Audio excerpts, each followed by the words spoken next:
So, happy International Women's Day to everyone out there. This is not a holiday that I have really celebrated before. It's just another day.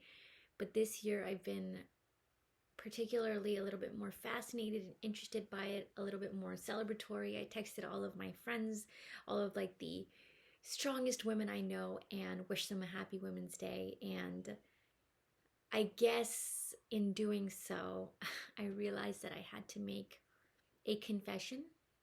Um, a confession that doesn't put me in the greatest light, but still is important to talk about and important to admit. So here I am talking a little bit about some of my, I guess, past mistakes and the wrong mindsets that I once had, and thankfully have grown from since then. So, um, I'm gonna go ahead and get started on that. But before I do so, as always, I request that you guys hit that subscribe button.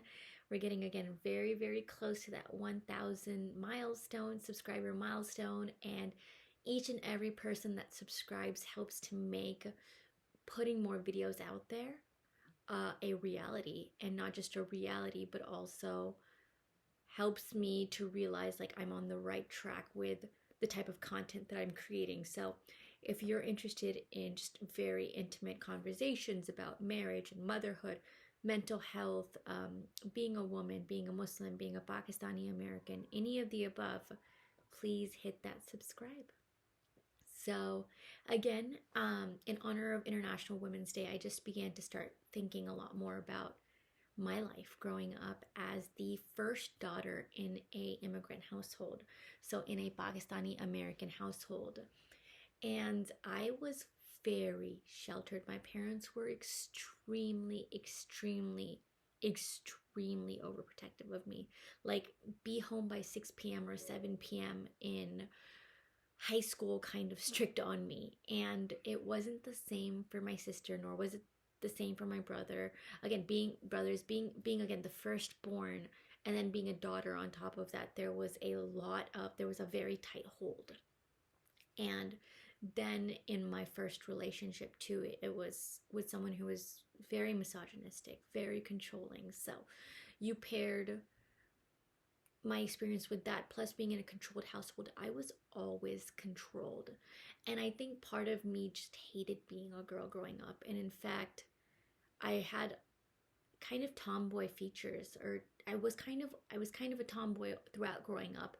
And beyond that, I feel like I also put women down. And that's very, very difficult to admit, but I would say, oh yeah, I just like being friends with guys better. They're just less drama. It's just easier. Like, I don't understand women. Guys just make more sense to me. I remember saying this all the time, and I realized how deeply flawed that is now. I was putting down women simply because maybe I was not at peace at being a woman myself. And actually, feminism itself did not make sense to me all the way through up until I was pregnant with my daughter. Once I saw on that ultrasound that that was going to be a little girl that was inside of me, that was a little girl inside of me, um, every single thing changed. That was the turning point for me. And I mean, again, from there on, I just started to think about the kind of life my daughter would live, the kind of life my daughter would lead, and how I wanted her to be in her future relationship, in her future marriage, the types of values and beliefs I wanted to instill on her. You know, she is my firstborn daughter, and being the firstborn daughter, there's going to be many parallels in our life. Now, I don't know if there's going to be any other children other than Lily, like, I have no clue. But I don't want her to be as overprotected as I was, because I feel like that crippled my strength in a way.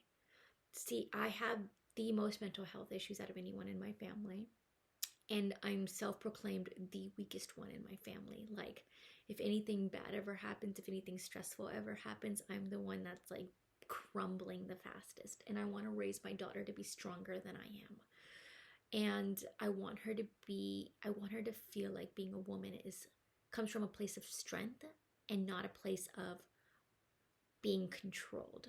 Like every movement of hers has to be watched and monitored and all of that. And I'm not trying to put down my family in any way or even my ex in any way. I think they were all just kind of doing what they thought was best and trying to protect me, and it kind of reversed or worked in reverse. So I'm at a place now where I understand that I was really not doing I was doing a disservice to women with my thought process before. I've come to love myself, my own femininity, to love being a girl mom. Growing up and even before I had Lily, I always said, "Oh, I just want boys. I just only want boys. I don't want any daughters. And watch, I'm going to only end up with a daughter." I would say that. And I think God had a lesson to teach me and to humble me and to step into my skin with so much more love through loving Lily. And again, this is really embarrassing to admit. This is very disturbing to admit. But I grew from this. And I think had I not grown from this, it would be difficult to come on and share this with you guys now.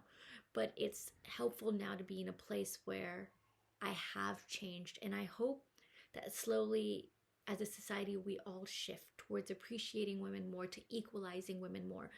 We've come so far, but there's still very far to go. So thanks for watching this with me, guys. Happy International Women's Day. Much love to all of you guys, and stay tuned for tomorrow's video. Thank you.